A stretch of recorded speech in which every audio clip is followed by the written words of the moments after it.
On dit que les femmes sont trop fragiles pour le véritable service.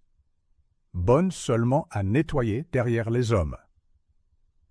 Les mots venaient du caporal Jensen, assez forts pour que toute la caserne les entende, alors qu'il jetait ses bottes dans un coin sans un regard pour qui que ce soit. Sa voix suintait l'arrogance, son sourire narquois défiant quiconque de le contredire. La plupart des jeunes recrues rirent nerveusement, préférant ne pas défier quelqu'un qui était déjà dans les bonnes grâces des sergents. Une seule personne resta figée sur place, ses jointures blanchissant alors qu'elle serrait le chiffon dans sa main. Elena Rivera. Elena s'était enrôlée avec un feu dans la poitrine, le genre de feu qui brûle en silence quand on vous a dit pendant des années que vous étiez trop petite, trop douce, ou pas faite pour le vrai combat. Elle avait 24 ans, une stature compacte, mais un regard perçant, avec une résilience que son défunt père appelait son arme la plus puissante. Il avait servi dans l'armée avant elle, un homme dont le silence avait du poids et dont les médailles prenaient la poussière dans une boîte en bois. Elena s'était engagée pour lui rendre hommage, mais plus encore, pour se prouver que sa voix comptait dans un endroit dominé par des hommes plus bruyants et plus forts. Mais faire ses preuves était plus difficile qu'elle ne l'avait imaginé. Le terrain d'entraînement était sans pitié, et bien qu'elle ait enduré chaque pompe, chaque sprint, chaque marche punitive, il y avait toujours quelqu'un prêt à la narguer. Jensen menait cette meute, prompte à l'insulte, plus prompte encore à trouver la faute. Et quand on lui assignait la corvée de latrine ou qu'on lui ordonnait de nettoyer la caserne, il s'assurait que les autres y voient la confirmation de ce qu'il croyait. Elle n'était pas une soldate, juste une femme de ménage en uniforme. Cet après-midi-là, alors qu'elle frottait la boue du sol de la caserne, la piqûre de l'humiliation était plus profonde que d'habitude. Elle aperçut son reflet dans l'eau terne de son seau, ses propres yeux fatigués la fixant. Elle voulait exploser, crier, exiger la reconnaissance pour la sueur qu'elle avait versée sur le terrain d'entraînement. Pourtant, quelque chose dans les paroles de son père résonnait. La vraie force, c'est la patience sous le feu. La patience, cependant, ressemblait à une défaite. Plus tard dans la soirée, l'escouade se rassembla pour les exercices. La poitrine d'Elena était serrée alors qu'elle prenait sa place au bout de la ligne. Le sergent Whittaker aboyait les ordres, sa voix aussi tranchante que l'acier, et les soldats bougeaient en rythme. Tous, sauf Elena. Le poids du regard moqueur de Jensen s'imprimait sur sa peau, et lorsqu'elle trébucha légèrement en formation, son sourire s'élargit. La correction du sergent fut rapide, mais contrôlée. La remarque murmurée de Hutz, Jensen ne le fut pas. « Tu vois ? Je t'avais dit qu'elle ne pouvait pas suivre. Elle aurait dû rester à la cuisine. » Les mots la frappèrent plus durement que l'épuisement physique. Une vague de rire suivit, brisant son sang-froid. Sa mâchoire se serra, ses poings se crispèrent, mais elle se força à continuer de bouger. Une seule erreur pouvait la marquer à jamais comme étant faible. Cette nuit-là, allongée sur le mince matelas de sa couchette, Elena fixait le plafond, écoutant le rythme des bottes et des ronflements autour d'elle. Le doute lui rongeait les côtes. Peut-être qu'ils avaient sous raison, peut-être qu'elle perdait son temps. Pourtant, sous ce doute, il y avait une braise tenace, quelque chose qui refusait de mourir, peu importe la quantité de mépris qu'on lui jetait. Elle pensa de nouveau à son père. Comment il l'avait salué le jour de son enrôlement, les yeux brillants de fierté. Il ne l'avait pas vu comme fragile, il l'avait vu comme son égal. Le lendemain matin commença dans une brume de pluie et une odeur de terre humide. Elena se leva avant les autres, son corps endolori, mais son esprit préparé. Elle accomplit ses corvées de nettoyage avec une détermination silencieuse, chaque coup de brosse étant une promesse tacite. Elle ne laisserait ni Jensen ni personne d'autre la définir. Pas pour toujours. Vers midi, alors qu'elle était à genoux pour frotter une tache tenace près de la porte, un silence soudain envahit la caserne. Des bottes plus lourdes que celles de n'importe quelle recrue résonnèrent sur le sol. Elle leva les yeux et se figea. Dans l'embrasure de la porte se tenait nul autre que le général Marcus Hale, une légende parmi les soldats, connu pour ses normes intransigeantes et son regard perçant. Ses yeux balayèrent la pièce, s'arrêtant sur Helena. À genoux, un chiffon à la main, la sueur humidifiant ses tempes. Le sourire suffisant de Jensen s'élargit, comme si la scène elle-même validait sa moquerie. Mais le général ne fronça pas les sourcils. Au lieu de cela, avec une précision délibérée, il s'avança, sa posture droite, son expression indéchiffrable. Toute la caserne retint son souffle. Puis, à l'étonnement de chaque recrue, le général Hale leva la main et adressa un salut militaire, net et formel, directement à Helena. La pièce éclata en chuchotements. Le sourire de Jensen vacilla. Le souffle d'Helena se coupa dans sa gorge. Le chiffon glissa de sa main, oublié sur le sol mouillé. Et en ce seul instant impossible, l'équilibre de tout bascula. Le silence qui suivit le salut du général était plus lourd que n'importe quelle tempête. Pendant un instant, personne ne bougea, personne ne respira. Helena sentait son pouls battre dans ses oreilles alors qu'elle se relevait péniblement, ne sachant pas si elle devait rendre le salut ou baisser la tête, confuse. Sa main se leva instinctivement, ses doigts tremblants alors qu'elle reproduisait le geste, bien que son esprit tourbillonnait. Pourquoi un général me saluerait-il? Le général Hale abaissa lentement son bras, ses yeux ne la quittant jamais. « La discipline », dit-il, sa voix basse, mais portant dans toute la caserne.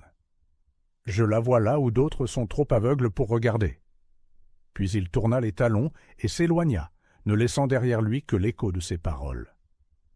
La porte se referma avec un bruit sourd et les chuchotements éclatèrent comme un orage soudain.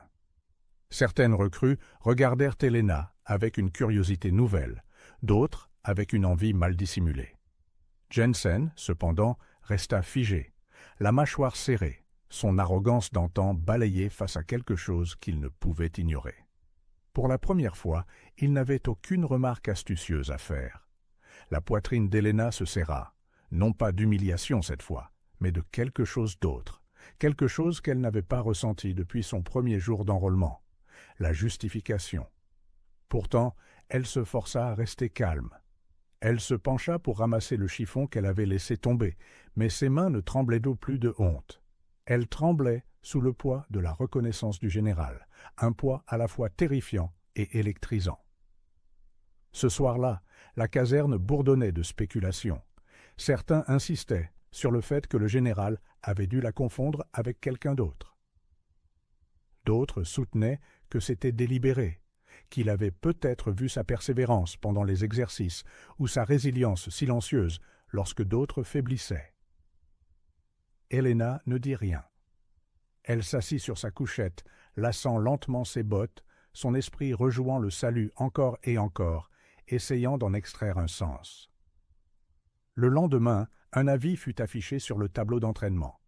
Une inspection surprise et un exercice avec le général Hale en personne.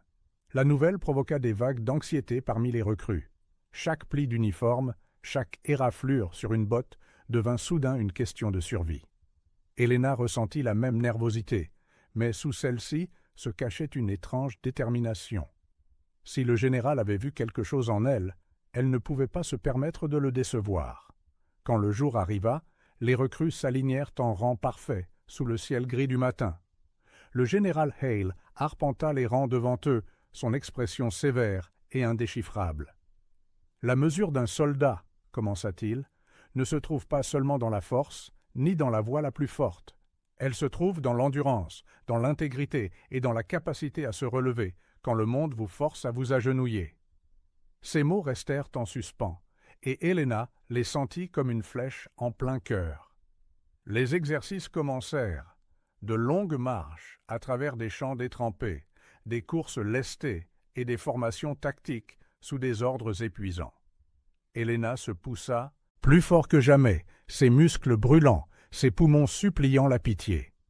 Chaque fois qu'elle trébuchait, elle se souvenait du rire de Jensen, et chaque fois qu'elle se relevait, elle se souvenait du salut du général.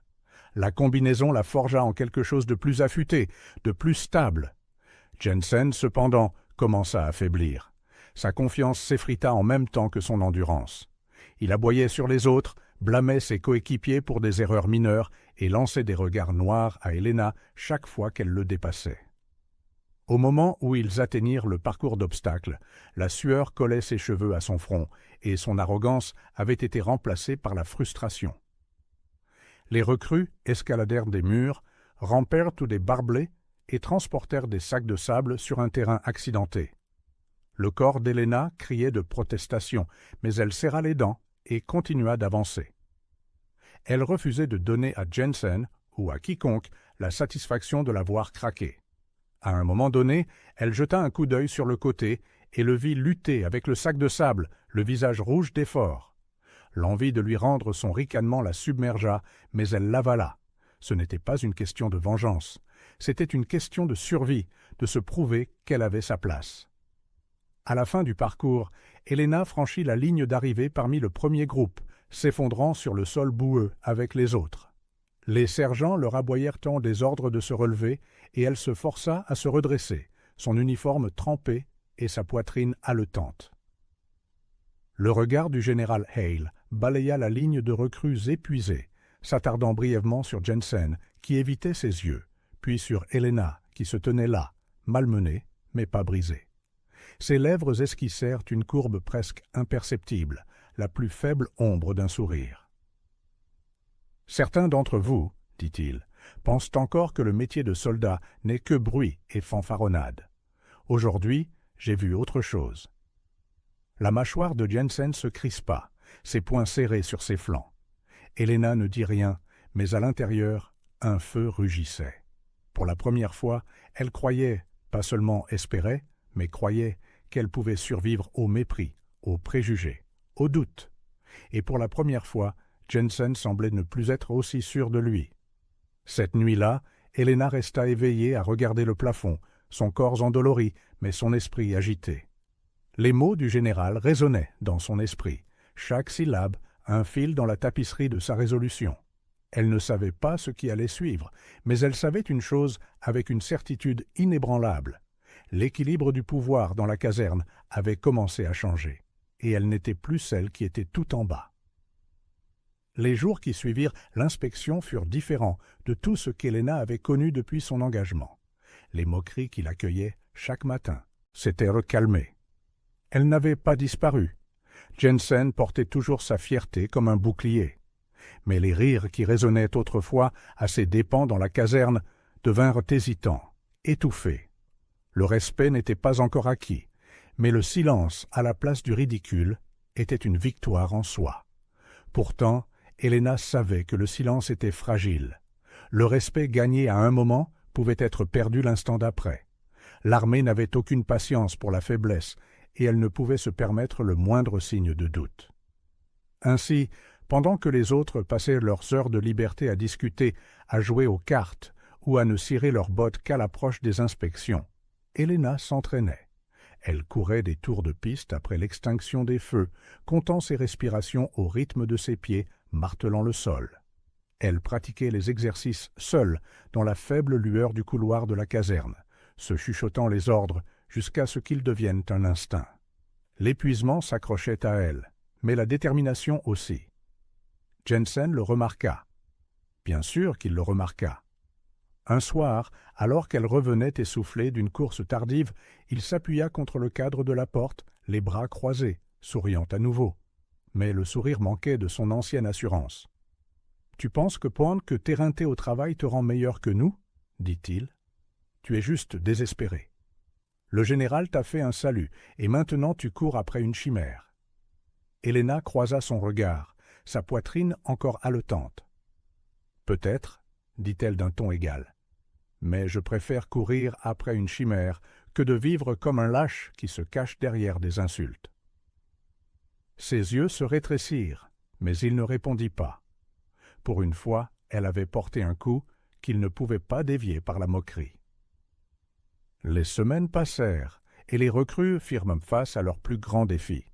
La simulation de terrain, un exercice de plusieurs jours conçu pour tester l'endurance, le leadership et la stratégie sous une pression incessante.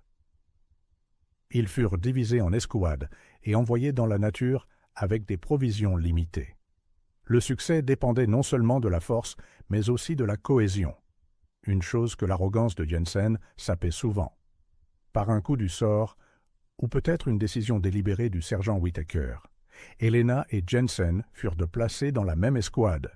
Avec 5 autres, ils furent chargés de naviguer sur un terrain accidenté, de sécuriser des points de contrôle et de se défendre contre des attaques ennemies surprises menées par les instructeurs. Dès le premier jour, la tension couvait. Jensen prit le commandement sans demander, aboyant des ordres qui mirent la patience à rude épreuve et ralentirent la progression. Quand une recrue se tordit la cheville sur un sol rocheux, Jensen lui cria dessus pour sa faiblesse, insistant pour que l'escouade continue. Helena intervint, improvisant une attelle avec des branches et du tissu, refusant d'abandonner qui que ce soit. « Une escouade avance comme un seul homme », leur rappela-t-elle fermement, sa voix portant une conviction qui la surprit elle-même. Les autres écoutèrent. Des yeux reconnaissants se tournèrent vers elle, tandis que la mine renfrognée de Jensen s'assombrissait. L'autorité lui glissait entre les doigts, et il le savait. La deuxième nuit, la pluie s'abattit sur le camp. Les recrues se blottirent sous des abris de fortune, frigorifiés et affamés. Le moral était au plus bas, les esprits s'échauffaient. Helena continua de bouger, vérifiant chaque personne, offrant des encouragements discrets.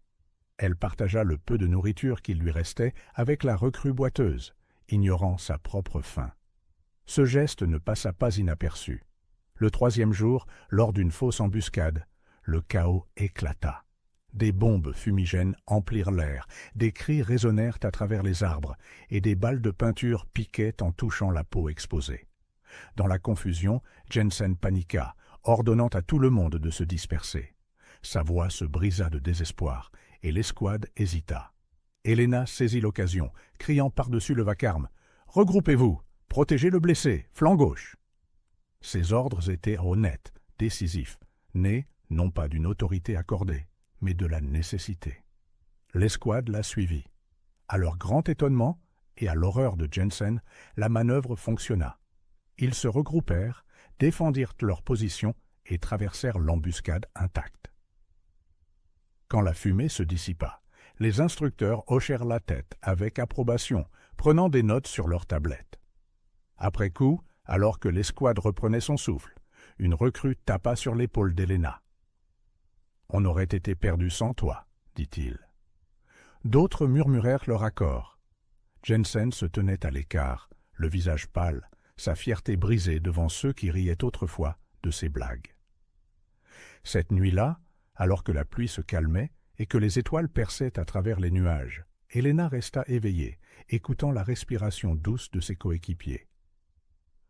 Pour la première fois, elle sentit les faibles prémices de quelque chose pour lequel elle s'était tant battue. La confiance. C'était fragile, oui, mais c'était réel. Elle pensa de nouveau à son père au jour où il lui avait dit « Un chef n'est pas celui qui crie le plus fort. Un chef est celui que les autres choisissent de suivre. » Pendant si longtemps, elle s'était sentie invisible, méprisée, sa valeur remise en question à chaque instant. Maintenant, cependant, elle sentait le vent tourner. Et quelque part au fond d'elle, elle savait, le conflit avec Jensen était loin d'être terminé. Au contraire, il ne faisait que commencer. Lorsque la simulation de terrain prit fin, les escouades retournèrent à la base, usées, boueuses et épuisées. Pourtant, un air différent flottait autour de l'escouade d'Helena. Bien qu'ils n'eussent pas été parfaits, leur cohésion et leur survie avaient impressionné les instructeurs. Pour Helena, la fierté était discrète, mais puissante. Elle n'avait pas seulement enduré, elle avait mené quand personne d'autre ne le voulait. Pour Jensen, cependant, l'humiliation était insupportable. Il marchait à plusieurs pas derrière l'escouade alors qu'ils entraient dans la caserne, les épaules rigides, son regard fixé sur le dos d'Helena. Plus tard ce soir-là, alors que la plupart des recrues somnolaient d'épuisement, Jensen la coinça près des casiers à équipement. Sa voix était basse, acérée de venin. « Ne crois pas que ça fait de toi un chef. Ils t'ont suivi parce qu'ils étaient désespérés, pas parce que tu vaux la peine d'être suivi. » Helena lui tint tête. Son corps était endolori, son uniforme encore humide, mais son regard était ferme. « Peut-être, mais ils ont suivi. Et toi ?» Elle laissa la pause flotter dans l'air. Ils ont arrêté de t'écouter. » Pendant un instant, le masque de Jensen se fissura. Sa mâchoire se crispa, ses poings se serrèrent, comme s'il allait la frapper. Mais il se retourna brusquement, marmonnant des jurons à voix basse, en s'éloignant d'un pas furieux. Helena le regarda partir, un malaise s'insinuant dans sa poitrine. Un homme comme Jensen ne laisserait pas passer ça facilement. Les jours passèrent, et la nouvelle de la simulation se répandit. D'autres escouades en parlaient. Des murmures circulaient à propos de la petite recrue qui avait pris le commandement lorsque le chaos avait éclaté. Le respect grandissait, prudent mais indéniable. Même le sergent Whittaker la regardait avec quelque chose de différent dans les yeux. Pas de la faveur, mais de la reconnaissance. Puis vint l'annonce. Les évaluations finales approchaient. Les recrues seraient testées individuellement et en escouade, leurs performances déterminant leurs futures affectations. C'était le moment pour lequel tout le monde avait travaillé. Pour Helena, c'était une chance de prouver, de manière irréfutable, qu'elle avait sa place. Pour Jensen, c'était la dernière chance de regagner l'autorité qui lui échappait. Les évaluations commencèrent par des épreuves physiques, courses d'endurance, levée de poids, tirs de précision. Helena attaqua chacune d'elles avec une détermination implacable. Elle n'était ni la plus forte, ni la plus rapide, mais elle était constante, ses résultats stables et fiables. D'autres faiblissaient sous la pression. Elle tenait bon. Jensen, désespéré de briller, se poussa imprudemment. Au début, cela sembla fonctionner. Sa vitesse dans les sprints, sa puissance dans les levées de poids lui valurent des hochements de tête approbateurs. Mais la fierté se transforma en témérité. Lors d'un exercice de tir, sa main trembla. Ses tirs se dispersèrent. Sa frustration monta et les instructeurs le notèrent avec un détachement glacial. La dernière étape était le travail d'équipe. Chaque escouade devait mener un scénario de sauvetage complexe, récupérer un mannequin blessé sous le feu, coordonner la défense et évacuer en tant qu'unité. L'escouade d'Helena se rassembla nerveusement sur la ligne de départ, le poids des attentes pesant lourdement. Jensen essaya immédiatement d'affirmer son contrôle, aboyant des ordres rapides. Sa voix était tranchante, autoritaire, mais elle ne sema que la confusion. « Arrête de crier !» lança une recrue, sa patience à bout. Helena s'avança, son ton calme, mais ferme. « Nous n'avons pas le temps pour ça. »« Divisez-vous en binôme. 2 couvrent, 2 portent, les autres gardent le flanc. Bougez à mon signal. » Elle n'éleva pas la voix, elle n'en avait pas besoin. L'escouade se tourna instinctivement vers elle, attendant. Le visage de Jensen devint rouge de colère. « Pourquoi vous l'écoutez ? C'est moi qui donne les ordres. » Mais personne ne bougea à son commandement. Le silence était accablant. Helena leva la main et donna le signal. L'escouade se mit en mouvement. Ils agirent comme un seul homme, le tir de couverture coordonné, le mannequin soulevé et transporté rapidement, les défenses solidement tenues. Au moment où ils franchirent la ligne d'arrivée, leur exécution était presque parfaite.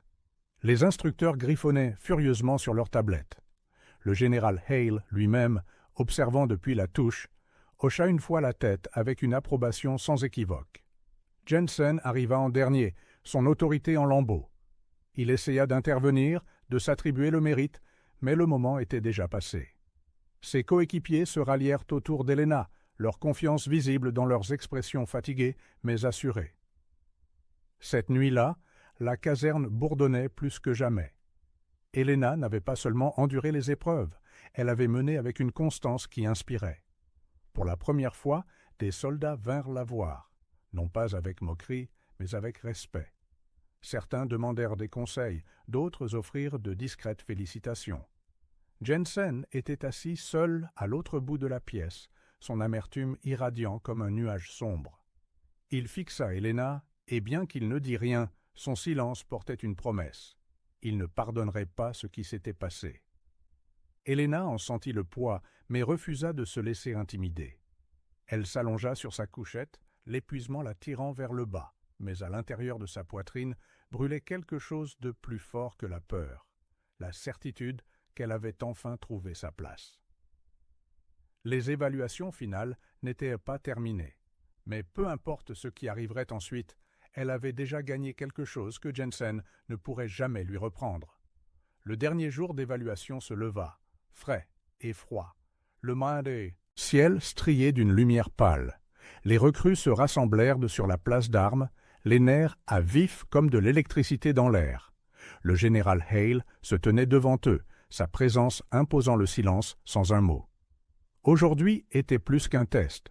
C'était le seuil entre être des recrues et devenir des soldats. Le cœur d'Helena battait la chamade, mais elle se tenait droite.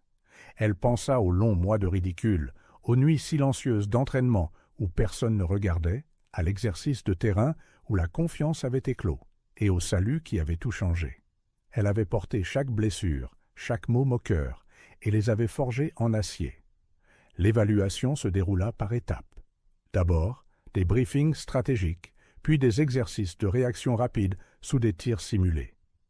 Helena garda sa concentration, guidant son escouade avec une précision calme. Des erreurs se produisirent. Quelqu'un trébucha, un tir de couverture faiblit, mais elle s'adapta rapidement, sa voix stable, sa présence rassurante. Jensen, de son côté, s'effondra.